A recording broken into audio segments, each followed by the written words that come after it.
The date is April 1st, 1990. Toronto's SkyDome roars to life as over 67,000 fans fill the arena for WrestleMania 6. The air buzzes with heavy anticipation, amplified by the dazzling spectacle that has become synonymous with the World Wrestling Federation's flagship event. The curtain parts and a flash of pink and black emerges. The Hart Foundation of Jim the Anvil, Neidhart and Bret the Hitman. Hart stride confidently down the aisle. Neidhart, his meticulously groomed goatee and powerful frame radiating charisma, walks alongside Bret, the epitome of cool precision. Their synergy is undeniable as their presence exudes an electrified sense of unprecedented swagger. The Bolsheviks barely have time to find their bearings before the opening bell commences the bout. What happens next is almost surreal in its brevity. 19 seconds. That's all it takes for the Hart Foundation to dispatch their opponents in what would become the shortest match in WrestleMania history to that point. The crowd erupts, a testament to the duo's undeniable appeal. This victory is not just another chapter in their storied careers, it is a statement. The Hart Foundation stands tall as one of the most formidable tag teams in professional wrestling, with Jim Neidhart at the heart of their success. But like many dreams in professional wrestling, the glory would prove fleeting. The man known as the Anvil would experience a meteoric rise and a devastating fall, his story becoming one of triumph, tragedy, and the unforgiving nature of life after the spotlight fades. Born on February 8, 1955 in Montebello, California, James Henry Neidhart's path to wrestling stardom began not in the squared circle, but on the football and track field. A natural athlete, Neidhart attended Newport Harbor High School in California, where he set a California high school record in shot put that would stand for 12 years. His raw power and explosive strength would later serve him well in the wrestling business. But first, he pursued a career in the National Football League. After brief stints with the Oakland Raiders and Dallas Cowboys in 1978, Jim's football dreams didn't materialize as planned. However, his impressive physical abilities caught the attention of wrestling promoter Stu Hart, who saw potential in the powerful young athlete. Stu invited Neidhart to Calgary, Alberta, to train in the infamous Hart Dungeon, a basement wrestling school known for producing some of the industry's toughest competitors. The Hart Dungeon would change Jim's life in more ways than one. Not only did he develop his wrestling skills under Stu Hart's tutelage, but he also met and fell in love with Stu's daughter, Ellie Hart. Their marriage in 1979 officially made him part of wrestling's most storied family and set the stage for his most famous partnership. The early 1980s saw Jim honing his craft in Stampede Wrestling, where he developed his distinctive character. His unique combination of raw strength and surprising agility made him stand out among his peers. He captured the Stampede International Tag Team Championship twice, working with various partners and developing the ring awareness that would serve him well in his future career. His matches against the likes of Davey Boy Smith, Dynamite Kid, and other future stars helped establish him as more than just a power wrestler. He was a versatile performer capable of working multiple styles. Stu Hart, ever the savvy promoter, soon saw an opportunity to elevate Jim Neidhart's profile. He offered Neidhart $500 to not just enter but win the Anvil toss at the Calgary Stampede. Neidhart rose to the challenge, hurling the Anvil an impressive 11 feet 2 inches. The victory earned him more than just cash. It forged his enduring moniker, the Anvil, supplanting his earlier nickname, the Animal. The year 1985 marked a turning point in Neidhart's career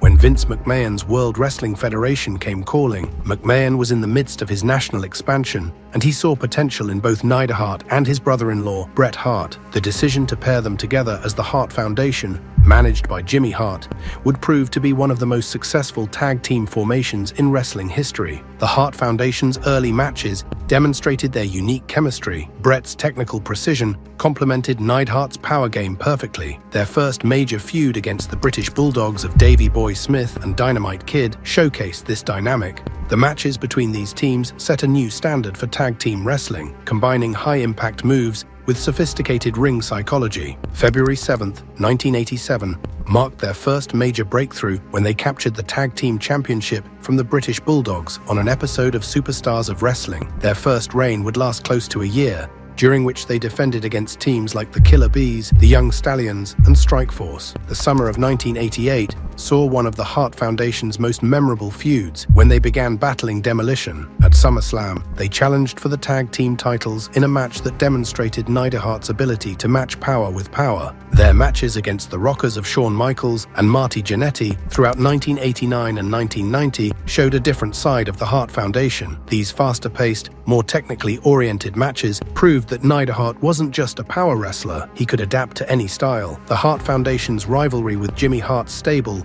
raged on throughout the year, marked by high-profile clashes. At the 1989 Royal Rumble, they joined forces with Jim Duggan to triumph over Dino Bravo and the Rougeaus in a thrilling 2 out of 3 falls contest. Their momentum carried into WrestleMania 5, where they secured victory against the Honky Tonk Man and Greg Valentine.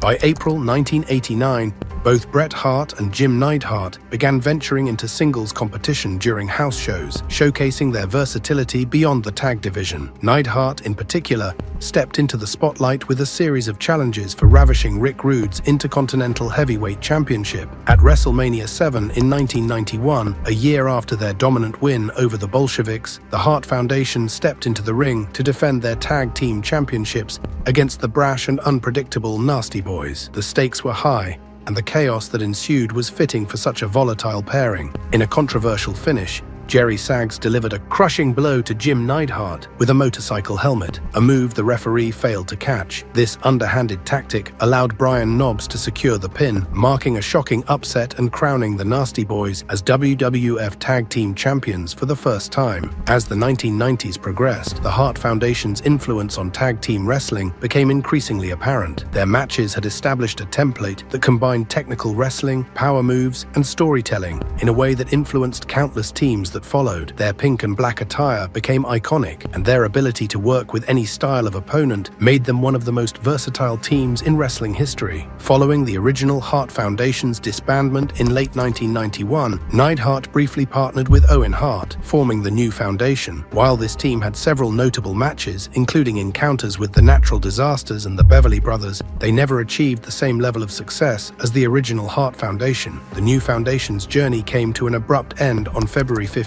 1992, when they competed in what would be their final match. The next day, Jim Neidhart's tenure with the Federation was cut short following his refusal to take a mandatory drug test, compounded by a backstage outburst in which he hurled a television monitor. Following a year-long run on the independent circuit, Neidhart made his way to World Championship Wrestling in 1993, where he had several memorable singles matches against Rick Rude and Sting, demonstrating that he could hold his own as a solo competitor. Returning to the WWF in 1994, Neidhart found himself embroiled in the Hart family drama storyline, siding with Owen Hart against Bret. This led to several high-profile matches, including a memorable encounter at that year's King of the Ring, where Owen and Jim faced Bret and Davey Boy Smith. The match was particularly significant as it showed Neidhart could effectively work as a heel against his former partner.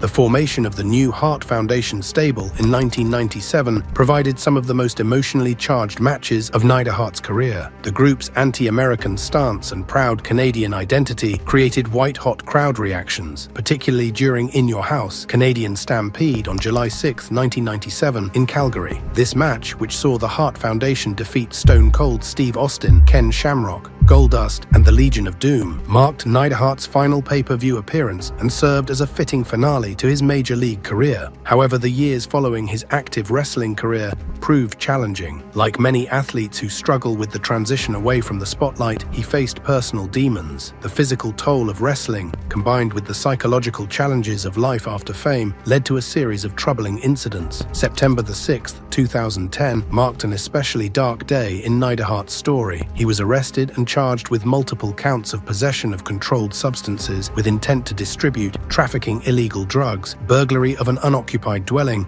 and third-degree grand theft. The incident occurred at a gas station where Neidhart became aggressive with police after allegedly ingesting multiple pills. The once proud warrior who had entertained millions was now making headlines for all the wrong reasons. The legal consequences were severe. In March 2012, Neidhart was sentenced to almost 6 months in jail. During his sentencing hearing, his behavior led to him being held in contempt of court, further complicating his legal troubles. The WWE, showing loyalty to their former star, paid for 2 separate rehabilitation stints, attempting to help Neidhart overcome his struggles with substance abuse. Fast forward 6 years to August 13, 2018. According to TMZ, Jim Neidhart's wife, Elizabeth, recounted a tragic sequence of events to investigators. Struggling to sleep, Neidhart got out of bed to adjust the thermostat. As he reached for it, she described him moving oddly, almost as if preparing to dance, before suddenly collapsing against the wall and onto the floor.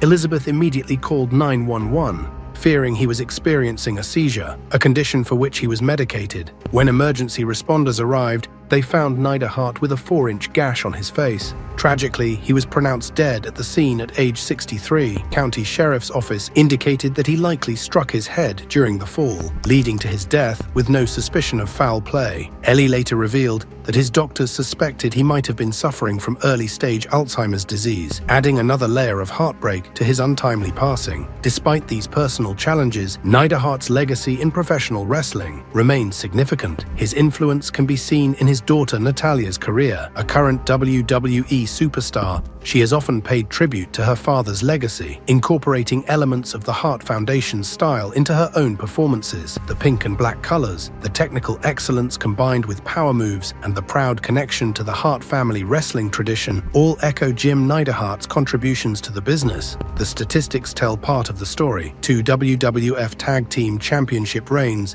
numerous main event matches, and a career spanning multiple decades. But numbers alone don't capture Neidhart's impact on professional wrestling. His unique character, the powerhouse with the distinctive laugh and powerful moves, added color and personality to the Federation's golden age. From that 19-second victory at WrestleMania 6 to his final appearances in the late 1990s, Jim Neidhart's story serves as both inspiration and warning, a testament to the heights that can be achieved in professional wrestling and a reminder of the challenges that can follow when the roar of the crowd fades away. May he rest in peace.